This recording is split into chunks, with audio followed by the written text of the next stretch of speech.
Hello students, देखिए आज हम लोग बैक्टीरिया में सेक्सुअल रिकॉम्बिनेशन की चर्चा करेंगे। सेक्सुअल रिकॉम्बिनेशन को जेनेटिक रिकॉम्बिनेशन भी कहा जाता है।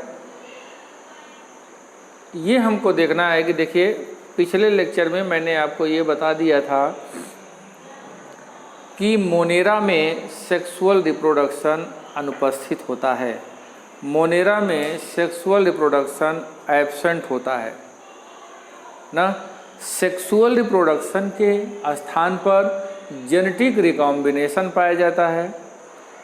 जेनेटिक रिकॉम्बिनेशन क्या है ये हम लोग अभी डिस्कस ही करेंगे। जेनेटिक रिकॉम्बिनेशन को आप सेक्सुअल रिकॉम्बिनेशन भी कह सकते हैं।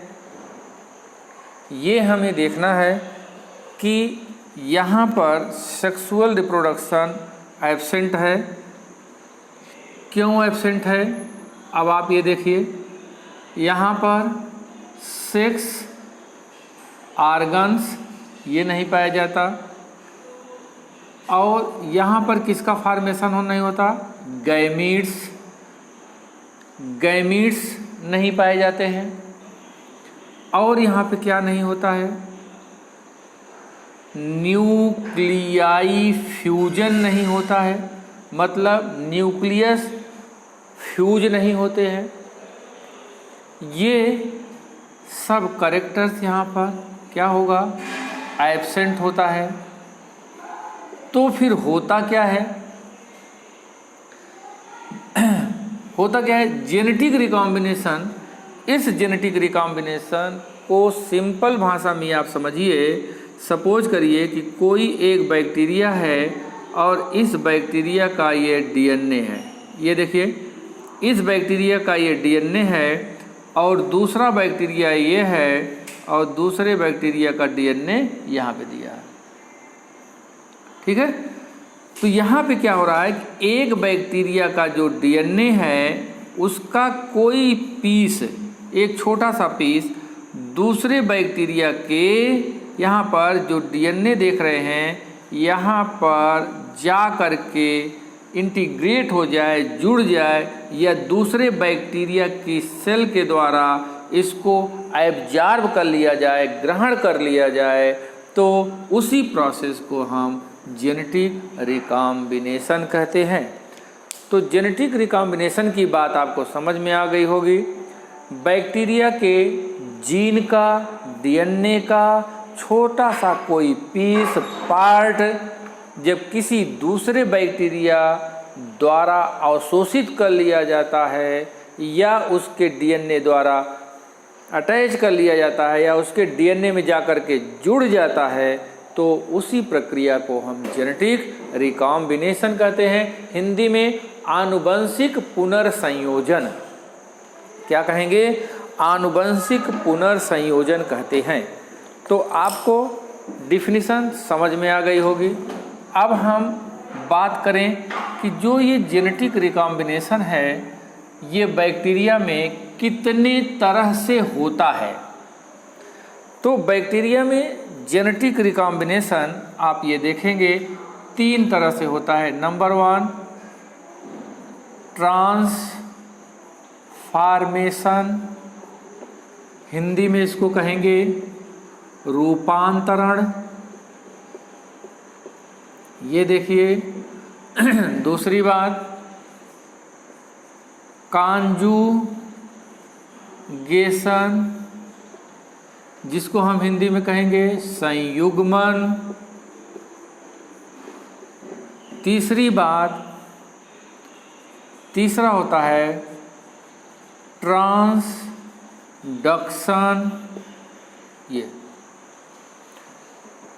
ये 3 प्रकार से जेनेटिक रिकॉम्बिनेशन होता है या सेक्सुअल रिकॉम्बिनेशन होता है। इसको हम एक एक डिस्कस करेंगे। तो सबसे पहले हम ट्रांसफॉर्मेशन डिस्कस करेंगे।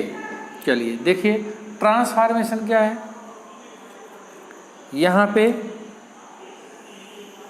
ये सबसे पहले हम देख लें, इससे किसने दिया? ये दिया गया बाई ग्रिफिथ। ग्रिफिथ एक साइंटिस्ट थे, इन्होंने ट्रांसफॉर्मेशन को दिया और किसमें दिया? इन ग्रिफिथ के द्वारा दिया गया इन डिप्लोकोकस न्यूमोनी। डिप्लोकोकस न्यूमोनी नामक बैक्टीरिया में इसकी डिस्कवरी की गई। देखिए बेटा, अब आप ट्रांसफॉर्मेशन क्या होता है इसको जानने से पहले हम कुछ बातों को ध्यान में रखें। बाकी तो डिफिनीशन मैं आपको एक लाइन में बता दूंगा, आप इसको समझिए। ग्रिफिथ के द्वारा जो डिप्लोकोकस न्यूमोनी है, ग्रिफिथ के द्वारा जो डिप्लोकोकस न्यूमोनी है, इसके 2 स्ट्रेन प्राप्त किए गए। स्ट्रेन कितने स्ट्रेन? 2 विभेद प्राप्त किए गए। अब यहाँ पर हमको देखना है कि ये विभेद कौन कौन सा था। डिप्लोकोकस न्यूमोनी का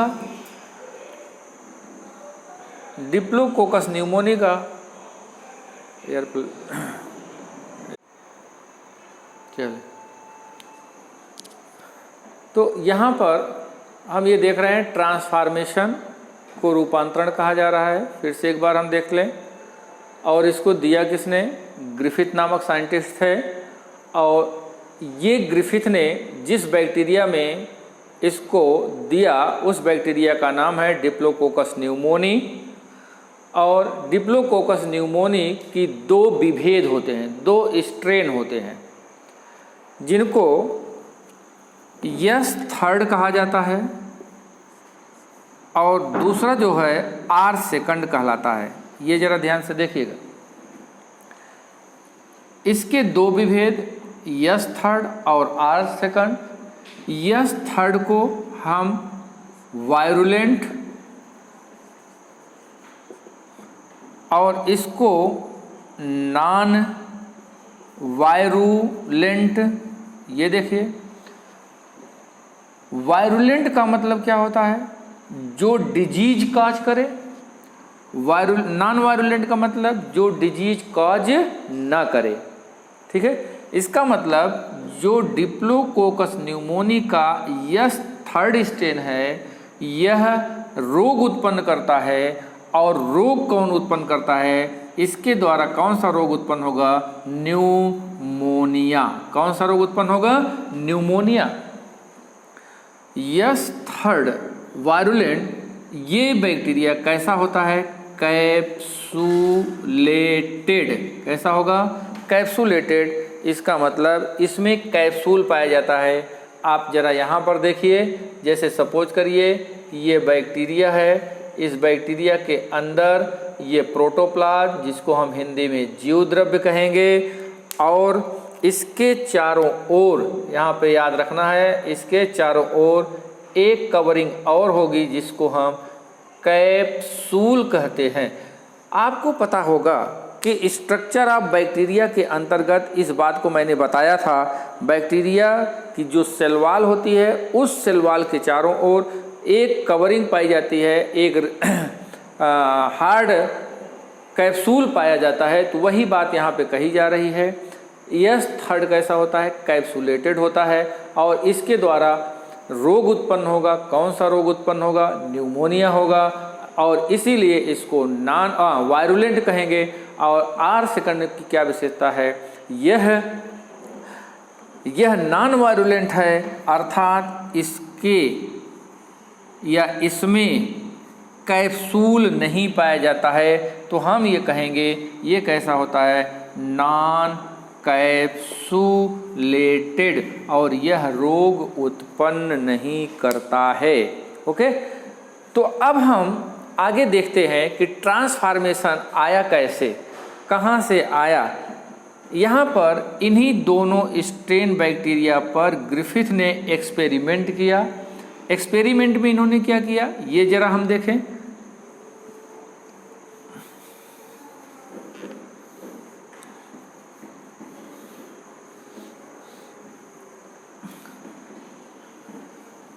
चलिए बेटा यहाँ पे जरा देखिए। एक्सपेरिमेंट में यहाँ पे आपको मैं दिखा दे रहा हूँ। यस थर्ड स्ट्रेन का बैक्टीरिया।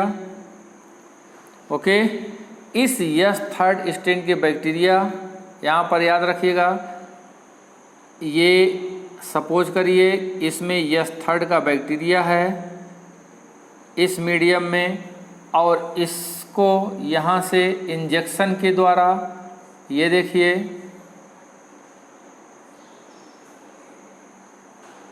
इंजेक्शन के द्वारा बाहर लिया गया और इसे फिर किसके अंतर्गत माइस की बॉडी में प्रवेश करा दिया गया। ये ज़रा ध्यान से देखिएगा, यस थर्ड बैक्टीरिया, ये इसका क्या है, एक्सट्रैक्ट है, या आप यहाँ पे देख लीजिए, ठीक है। यस थर्ड बैक्टीरिया के एक्सट्रैक्ट को जब इंजेक्शन के माध्यम से चूहे के शरीर में प्रवेश कराया जाता है तो चूहे में आप ये देखेंगे एक रोग उत्पन्न हो जाएगा जिसको हम क्या कहेंगे, न्यूमोनिया, और इसके कारण ये चूहा डेड हो जाएगा। हमको ये रिजल्ट देखना है, ये रिजल्ट हमको क्या मिल रहा है, ठीक है, इस बात पर हमें ध्यान देना है। अब जरा देखिए, इस चीज़ को ध्यान से समझिए, बात समझ में आ जाएगी। हमने कौन सा बैक्टीरिया लिया, यस थर्ड स्ट्रेन का। यस थर्ड को हम क्या कहते हैं, वायरुलेंट कहते हैं। वायरुलेंट कैसा होता है, कैप्सुलेटेड होता है। यह क्या करेगा, जब किसी की बॉडी में पहुंचेगा तो एक रोग उत्पन्न करेगा जिसको हम न्यूमोनिया कहेंगे, और न्यूमोनिया के कारण जो है वह जीव खत्म हो जाएगा, मर जाएगा, डेड हो जाएगा। यह एक्सपेरिमेंट इन्होंने माइस पर किया।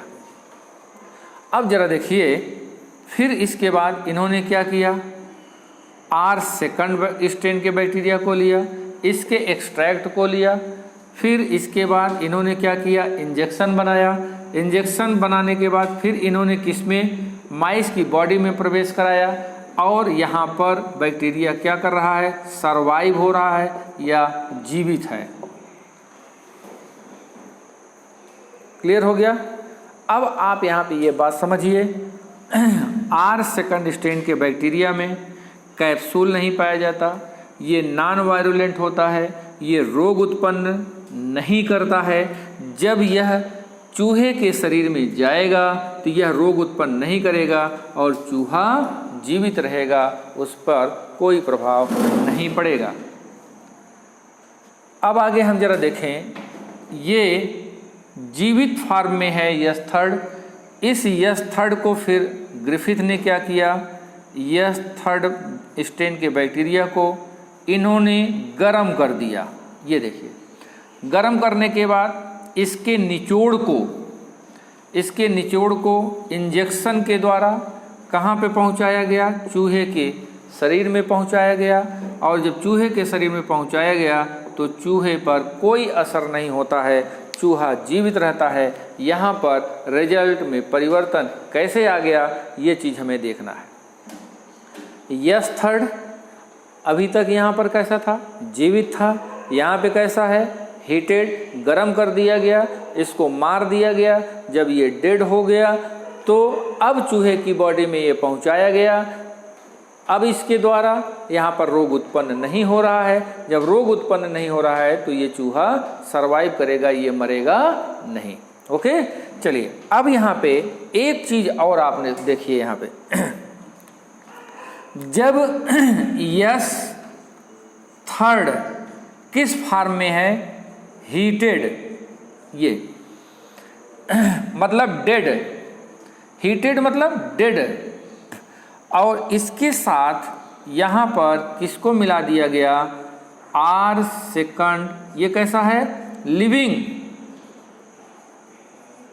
ये देखिए, मतलब जो आर सेकंड बैक्टीरिया है स्ट्रेन का, इसके विलयन में, सॉल्यूशन में, एक्सट्रैक्ट में हमने क्या किया, यस थर्ड के निचोड़ को मिला दिया।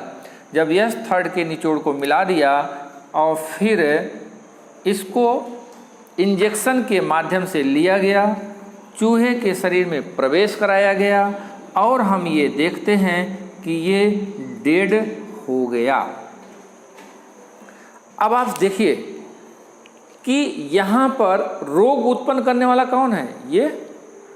लेकिन जब यहाँ पे हम इसको डेड कर दे रहे हैं तो ये रोग उत्पन्न नहीं कर रहा है।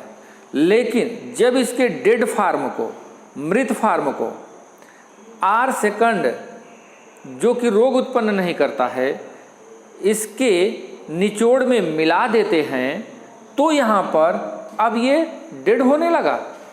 क्यों? अब यहाँ पर ग्रिफिथ ने ये कहा कि R सेकंड के द्वारा, ध्यान दीजिएगा, R सेकंड के द्वारा S थर्ड के आनुवंशिक पदार्थ को अवशोषित कर लिया गया, एब्जॉर्ब कर लिया गया, और जो R सेकंड है वह S थर्ड के रूप में परिवर्तित हो गया, रूपांतरित हो गया। इसी को ट्रांसफॉर्मेशन कहा जाता है। ये बात आपको समझ में आ गई होगी। अर्थात आप ये सोचिए कि जो R सेकंड बैक्टीरिया किस रूप में था, ये इस रूप में था। अब ये इसके चूहे के ब्लड का जब एग्जामिन किया गया तो ये देखा गया कि इसके ब्लड में क्या पाया गया, कैप्सूलेटेड बैक्टीरिया पाया गया। ये देखिए, ये कैप्सूलेटेड बैक्टीरिया पाया गया। मतलब कि जो R सेकंड है, ये R सेकंड अब किस में परिवर्तित हो गया, S थर्ड में रूपांतरित हो गया। इसी को ट्रांसफॉर्मेशन कहते हैं। और मुझे उम्मीद है कि आपको ये बात समझ में आ गई होगी। ये एक्सपेरिमेंट के द्वारा ग्रिफिथ ने समझाया था, और इसी एक्सपेरिमेंट को जब समझा रहे थे ग्रिफिथ, तो वो एक्चुअल में वो क्लियर नहीं थे। ग्रिफिथ एक्चुअल में क्लियर नहीं थे। उन्होंने ये बात कही थी, ये शब्द यूज किया था कि R सेकंड के द्वारा S थर्ड के कुछ पदार्थ अवशोषित कर लिए जाते हैं, जिसके कारण R सेकंड के चारों ओर कैप्सूल का फॉर्मेशन हो जाता है, अर्थात S थर्ड फॉर्म में परिवर्तित हो जाता है, और इसी को हम ट्रांसफॉर्मेशन कहते हैं। तो बाद में क्या हुआ, आप याद रखिए, ग्रिफिथ के बाद एक्सपेरिमेंट किया गया मैकलियार्ड, मैककर्टी और एवेरी। ये 3 साइंटिस्ट हैं। इनके द्वारा एक एक्सपेरिमेंट किया गया कि आखिर वो कौन सा सबस्टेंस है जो कि R सेकंड के द्वारा एब्जॉर्ब किया गया। तो इन्होंने एक्सपेरिमेंट किया, इन्होंने पाया कि R सेकंड के द्वारा DNA क्या अवशोषित किया जाता है, DNA। किसका DNA? किसका DNA? S थर्ड का DNA अवशोषित कर लिया जाता है। इसके DNA को अवशोषित करने के कारण इसका जो कैप्सूल वाला लक्षण है, वो कैप्सूल वाला लक्षण R सेकंड में आ जाता है। अर्थात इसकी जो स्ट्रक्चर हो जाती है अब S थर्ड की तरह हो जाती है, R सेकंड S थर्ड में रूपांतरित हो जाता है। तो मैकलियार्ड, मैककर्टी एवं एवेरी ने यह एक्सपेरिमेंट के द्वारा सिद्ध किया कि DNA एक जेनेटिक मटेरियल है। अगर आपसे क्वेश्चन पूछा जाता है कि किसने ये प्रूफ किया कि DNA is a genetic material, तो आप ये कहेंगे मैकलियार्ड, मैककर्टी एंड एवेरी के द्वारा। ओके, अब जरा देखिए, अब हम अगर एक लाइन में इसकी डिफिनीशन देखें बेटा, तो ये क्या हो जाएगी, आप बहुत सिंपल सा समझिए कि इसमें सिंपल सी बात आप देखिए, यहाँ पर S थर्ड किस फॉर्म में है, डेड, और ये क्या है, इसका DNA, ये डेड है, इसको हम क्या कहेंगे, डोनर, और इसका DNA यहाँ पर ये है, इसके DNA को हम यहाँ बना दे रहे हैं, ये इसका DNA हो गया, और इसको हम क्या कहेंगे, ये कैसा है, लिविंग, इसको क्या कहेंगे, रेसिपिएंट जिसने इसको प्राप्त किया इस डीएनए को। अब डीएनए प्राप्त करने के बाद आप यहाँ पे देखिए कि ये और यहाँ पे एक छोटा सा इस डीएनए का पीस और इस डीएनए के पीस ये इसका डीएनए, यहाँ पे देखिए छोटा सा डीएनए के पीस आ गया। अब इसके चारों ओर एक कैप्सूल का फॉर्मेशन हो जाएगा। ये क्या बन गई? कैप्सूल बन गया और ये यस थर्ड फॉर्म हो जाएगा जो कि इसके चारों ओर ऐसे कैप्सूल था, ये कैप्सूल यहाँ पे बन जाएगा। इसी को ट्रांसफॉर्मेशन कहा जाता है। तो डिफिनीशन जरा देखिए कि ट्रांसफॉर्मेशन में जेनेटिक मटेरियल का ट्रांसफर हो रहा है। किससे? डेड डोनर से लिविंग रेसिपिएंट में हो रहा है और लिविंग रेसिपिएंट का जो फॉर्म है, रूप है, वो परिवर्तित हो जा रहा है, वह कन्वर्ट हो जा रहा है। इसी प्रोसेस को ट्रांसफॉर्मेशन कहेंगे। Okay, thank you. ये रहा ट्रांसफॉर्मेशन। तो इतनी सी बात इसमें जानते रहेंगे। ये बहुत इम्पॉर्टेंट है, किसने दिया, किस पर एक्सपेरिमेंट किया गया और यहाँ पर क्यों ये घोषित किया गया कि ट्रांसफॉर्मेशन के दौरान डीएनए एक जेनेटिक मटेरियल के रूप में ये आपके सामने प्रूफ करके आ गया। ठीक है, तो यहाँ पे हमने देखा कि ये ट्रांसफॉर्मेशन है। अब नेक्स्ट टॉपिक हम लोग स्टार्ट करते हैं, कॉन्जुगेशन।